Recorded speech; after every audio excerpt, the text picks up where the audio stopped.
guys, welcome back to Strong Successful Mail. So for today, I'm going to go over an email that was sent from a subscriber. That's from a guy, he is 62 years old, and he shares his story from events that happened like 15, 16 years ago when he was getting divorced from his first wife. And you're going to see, guys, how this guy, after the divorce, he's back on the dating scene and meets this gal named Amy. And at first he thinks everything's great, but then learns real quick Amy ain't so great. After a few months, the true color starts coming out. And this whole story is how he has the last laugh after obviously things go bad. And the theme of this story, guys, is there's two big takeaways from this. Number one, how, as I always say, you pay attention to red flags, especially about her personality and things she tells you about herself and the reason that things didn't work out in her previous relationships or divorces. Listen to them, because a lot of times they'll tell you who they are. And two, when this guy obviously learns the true colors and moves on to his revenge part, or getting even part, how vindictive and spiteful gals can be when you replace them, when you have success in your life and move on, and things they try to do to screw it up. Like they don't want you, but they don't want you with somebody else. And so it's a pretty entertaining story. Now, this story is on the long side, so I'm splitting this thing up between two parts. So don't worry, I'll do part one right now and part two 2 hours afterwards. And the second part really is where we get into the entertaining stuff of how nutso the gals can be when they got competition. And any of you guys ever been in a situation where you had a breakup, and even if it was her idea, you move on and find another girl, all of a sudden she wants to sabotage it. It's amazing. So it starts off, says here, hello SSM. I've been a big fan of your channel for a while now and realized I could offer some advice to guys dating after divorce. I know I will get smacked, but I think I've redeemed myself. Feel free to put this in the best channel for the audience. He says, I'm 62 years old at this point, and you can call me Dave. And this story happened back in 2007 through 2012 range. I was in my late 40s. After 14 years of marriage, my ex-wife asked for divorce out of the blue. I asked her once if she wanted to go to counseling, and she said no. That made me realize it was over. What broke my heart was knowing I would not see my kids, who are 12 and 14, on a daily basis. Not the actual marriage. We didn't fight or throw things. We were like roommates, if you know what I mean. So from a relationship perspective, it was no loss. You sound like a stereotypical marriage. Really. After a while, nothing left. Your roommate's raising the kids, and one day, she wants a divorce. And it's always interesting. Guys are just like, how could she just move on like that? Move on to the next guy. It's because when they're ready to break up or divorce, they've moved on. They've checked out a long time ago, and they've already lined up a replacement, as you're going to see. A year or so later, I joined a dating app, not expecting to meet a future wife, but more somebody for a friendship and go to shows, movies, etc. This is where I saw Amy on the app. She had a lot of photos that showed me she was attractive and seemed to have fun, like cruises, parties, and such. So I sent her a message. She responded right away, and we chatted quite a bit before we even met in person. I was confident that at least I would have a good time. I wasn't wrong.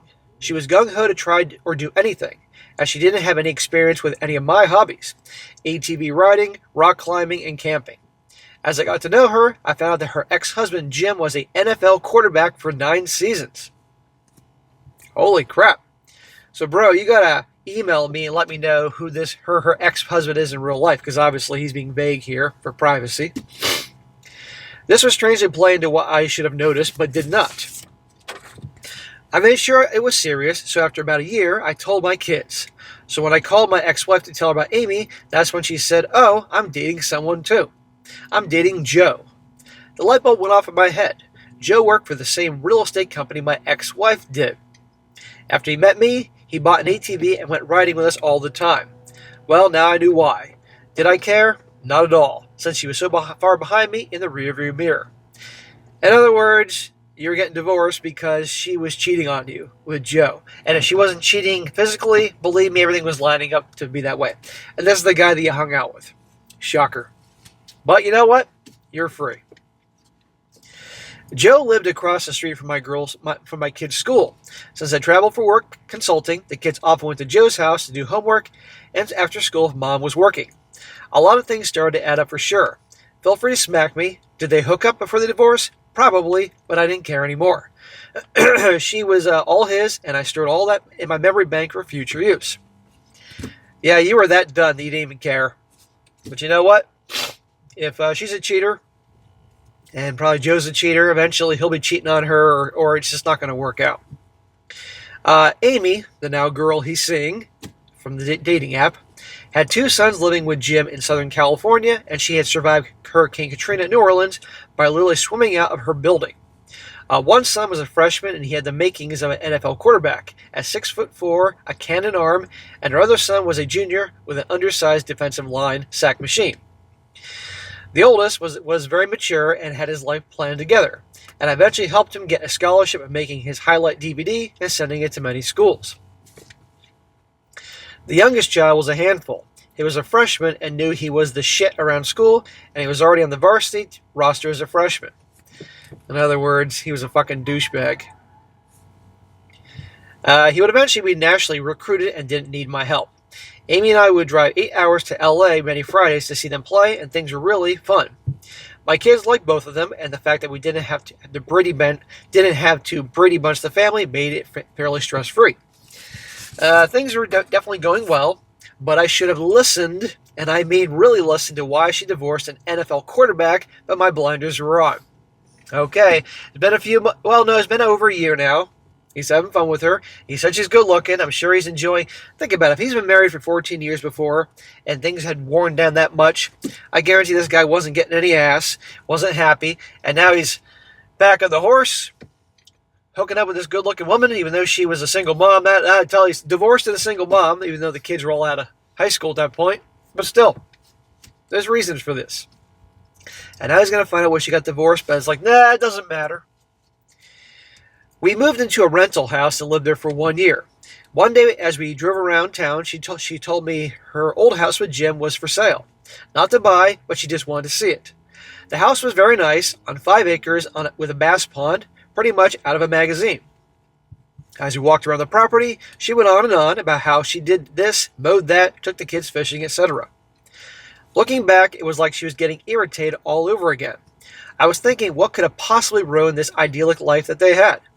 They were financially set. I had met Jim many times at this point, and he was a super nice guy who had been in a 10-year relationship with his girlfriend. So I asked her again, so why did you and Jim divorce? This time she didn't say it relaxed and like you would on a date. This time she said it with leftover resentment. So all these years later, she's still resentful? What does that say about her? Being able to let shit go. Holding a grudge. She said that after Jim retired from football, all he did every day was play golf. Every day with his buddies. Now, Jim bought his best friend a business to run so he could move to Southern California to live near him. This is the kind of guy Jim is. I wasn't paying attention. She literally divorced this guy because instead of being in his mid-30s and working, he's playing golf every day because he could. He didn't need the money. He knew his body wasn't going to last forever, and it did not. He wasn't cheating or anything like that. His crime was being financially set and enjoying a round of golf 4 hours a day, but she was pushing him to get a job, and he refused. You know, this doesn't surprise me. Let me just spell this out to you guys. This guy was a NFL quarterback. Now, I'm going to do some digging to find out who this guy was because I want to email this guy privately. Made his money. He retired in his 30s and made plenty of dough. Everything's good. They're set for life. So he's no longer working because he doesn't have to. And she's pissed off about that. Now, there are women out there, guys, that make a difference. How much money you have, and you make it young. If you're just every day going to the beach or playing golf or doing what you enjoy because it doesn't matter, you got that much wealth, they're pissed off at you because you're being lazy, even though you did your time making your money, however you got it. Yeah, that's fucking nuts because that means she doesn't have to work either. Nope.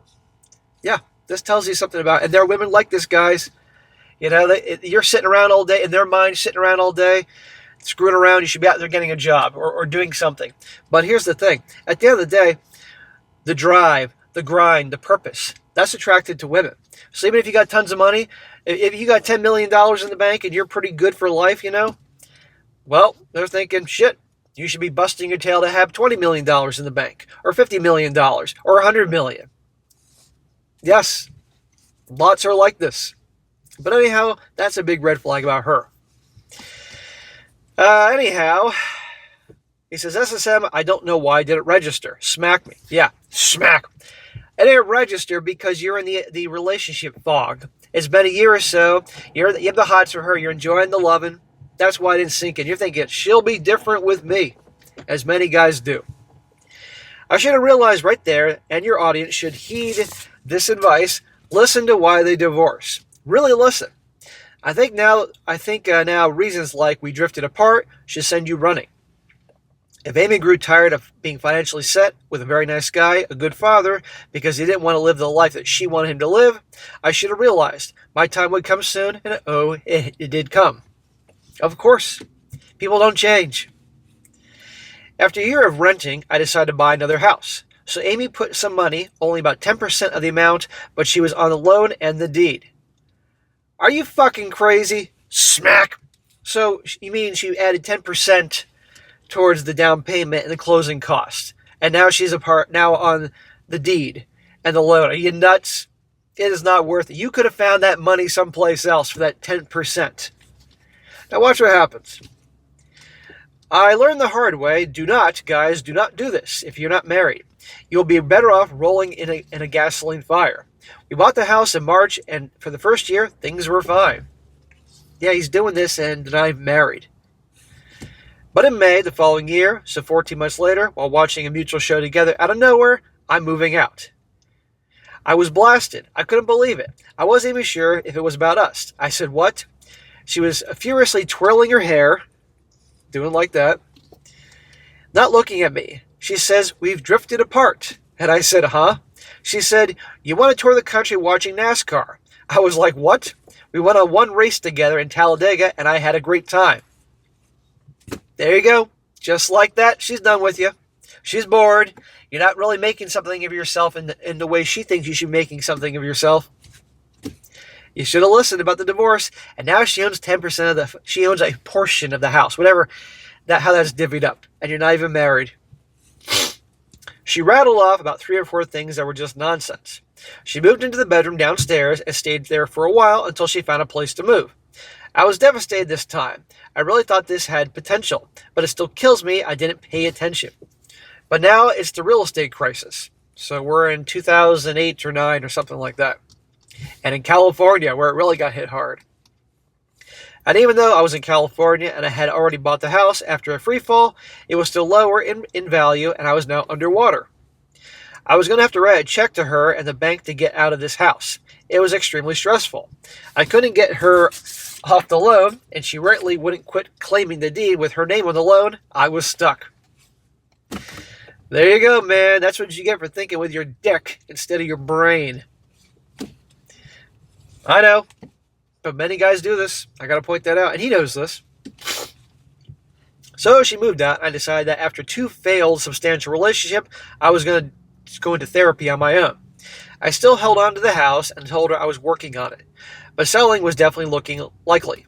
In June, I got a roommate who was a medically retired cop, and he was able to be there to watch the house while I worked out of town and used the money to build the Amy Payment Fund.